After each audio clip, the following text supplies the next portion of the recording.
If you're following me on Instagram, you probably know I've been rearranging some things and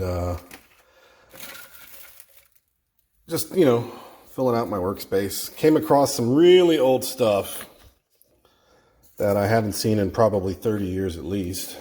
And some of them are miniatures. And what I used to use to sculpt miniatures on, as I'm sure many other people did, were corks.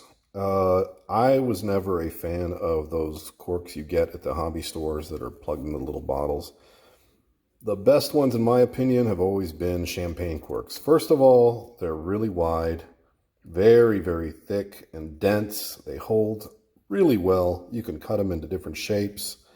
But yeah, kind of an old school way to make your armature mounts. And they've got a nice fat grip. If you go the route of keeping the cork intact and using the flat top, you can sand this flat or smooth, put green stuff across the top, wedge the wires in like that for your armature. Sometimes I'll put plastic card, drill 2 little holes and put the legs in that way. Kind of like I started doing with this guy. I'm still waiting for my order of green stuff from Green Stuff World. It's in Spain. It takes forever, but we'll see. Yeah. So I found all these corks I've been saving for years. The trade-off here is you've got to drink a lot of champagne. Fortunately, I'm quite fond of champagne, so it was not a problem. What else I found was some really old molds. This is a Dixie Cup mold. I've probably talked to a couple of guys out there on either some forums or on videos about this. But yeah, it's kind of old school way of making your molds. You just get a little plastic cup. This one in particular is, I don't know what brand this is, but we just call it Dixie Cup Molds. This one's a solo. Buy these cheap cups, you put your figure in. Usually when you're putting your figure in, what you want to do is take your little figure, like say this guy, glue him to a base or a popsicle stick. I'd say usually you want to go ahead and stick the base on them. And you tape that or glue that to the tip, kind of like this, so your base is kind of sticking out the bottom. So what you end up with something like this, the guy on the base. That gets kind of recessed into it. And then you just pour your mold material in there. And what you end up with is something like this. Now this one, it's been sitting in there so long that this once round base, let me squeeze it, is now oblong. I've got another one here somewhere. It's not quite as damaged. Keep in mind, these are 30 years old, right? Here we go. And there's the other one. And the whole point of these is you could, it's just a really quick way to make a base, to make a mold. You had an easy reference because essentially what you do is you make the mold, you rip the cup apart, you get a fresh cup when you're done, and you just pop it in the cup, and it sort of, registers where it's supposed to be so that the molds come together pretty well. And you don't even have to really completely cut them apart like I did. There's a guy online, I forget his name. I'll put his link below. He does a similar thing, or a lot of similar styles. There's also, building up mold blocks with Legos and other things, but there's so many other people doing it. I don't need to go into it. But basically, yeah, I just wanted to show some of these molds I had laying around. Looks like this one was an Imperial Guard of some kind. Probably a modified one. Yeah,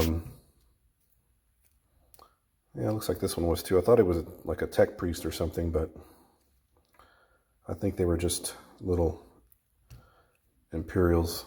I think they used to have like a Inquisitor Guard or something like that. So I found that, and then last, and I already posted some of these on Instagram, so some of you may have already seen them. I made these miniatures. Now, keep in mind, I've been making miniatures for a long time, probably since I was like in my early teens. And when I first saw these, I thought, oh, these must be something I made when I was like 16 or so. But looking at the weapons, it looks like these are back in the I'd say around 90, 92. So most of these weapons came off the now extinct and very hard to find Eldar weapons sprue. I think it was a Black Guardian sprue of some sort. Back when power fists were a thing. And Eldars actually had things like chain swords and other kinds of crazy weapons. But in the Rogue Trader rulebook, there are a lot of races that are no longer in the 40k universe. Slan is one of them. There's a few others. But one of them was space monkeys, or what they refer to as Jokaero.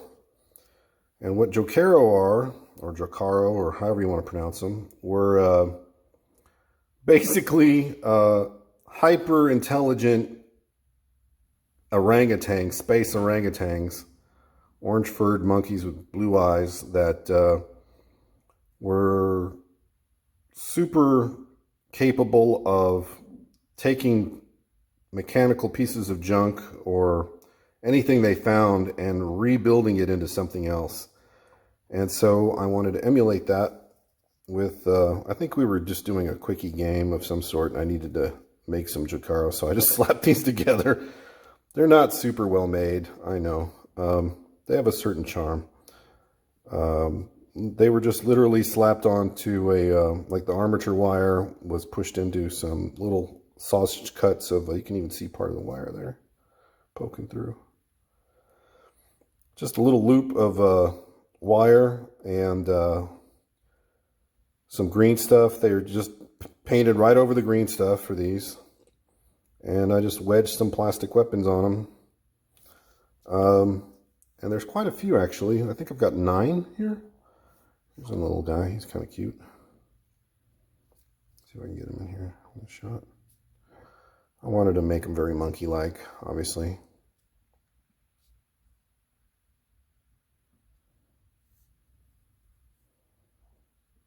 I think there's a couple of guard weapons and space marine weapons. The whole point of these guys is in the rule book, you could take like 3 las guns or 4 las guns and make them into a laser cannon. You could dismantle a single laser cannon or laser gun and make it into 2 las pistols.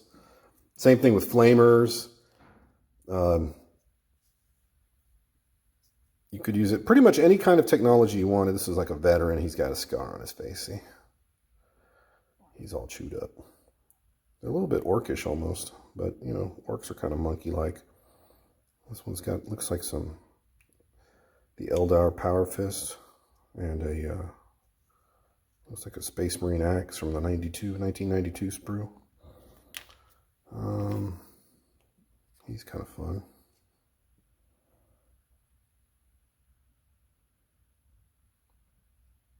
Well, they got four legs with 4 hands, so make use of them, right? Here's a heavy weapons guy. So what I would do is I'd break these up into 3-man squads with a certain array of weapons, and then that would allow me to construct. So let's say I gave them all bolters. I could give 3 guys bolters or 4 guys bolters. They run around, and on a roll of, I think it was 2 or 3 plus, you successfully reconstruct it into an object, another object, like a heavy bolter.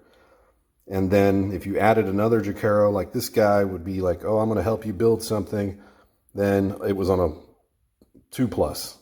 And if it was like 3 guys working on it, then, you know, they could do it almost instantly in 1 turn, and by the next turn you'd have a long-range weapon, and then go back to an assault weapon or flamer or whatever weapon you needed at the time to kill whatever you needed to kill. He scavenged this from a Black Templar, looks like. So I think there's about 9 here. There were 10. A couple of years later, I think he's got a cyborg eye, if I'm not mistaken. Maybe I'll repaint these, I don't know.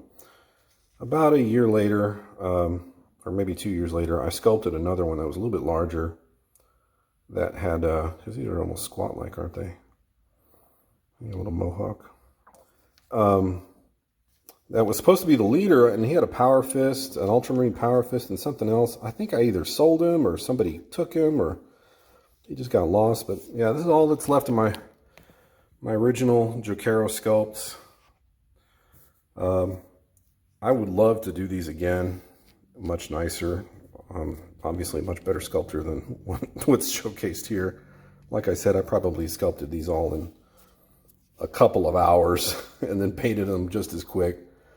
But yeah, I think it'd be a fun thing to kind of adapt them to the new rule set. I've seen attempts to do that over the years, and maybe mix and match them with some new modern 40K weapons. Kind of a fun little thing. I wish they'd bring them back. I mean, that would be a really hilarious kill team right there. Space monkeys. I also found this one. There's a guy online, I think it's Zombie Miniatures or Zombie Games. I had copied one of his little characters or creatures many, many years ago. This is all green stuff. I'll just paint it over. So not my design, but I sculpted it based on a drawing.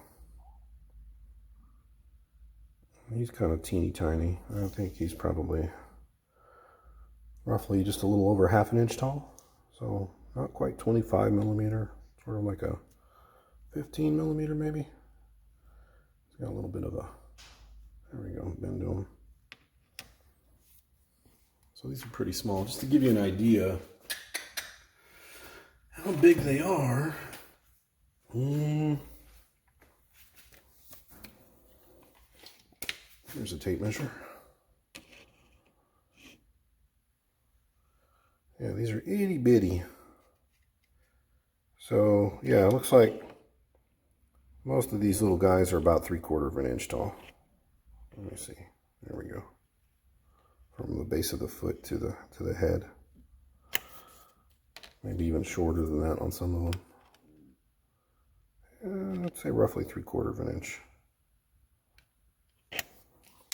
Maybe close, a little under an inch with the bases, but yeah, they're little guys. So, oh, and then I found this thing, piece of terrain. It's a piece, I probably had a half a dozen of these things. It's a Gatorade bottle with, I think it was a base from one of those large paper rolls, you know, butcher paper rolls, in the bottom section of a Gatorade bottle cut out. So just another thing you can make, just like a energy tower beacon thing for terrain. Yeah, got a little bit of cleaning to do. Yeah. Anyway, thanks for watching. Like and subscribe. Maybe I'll come back and resculpt some of these. We'll see. Thanks.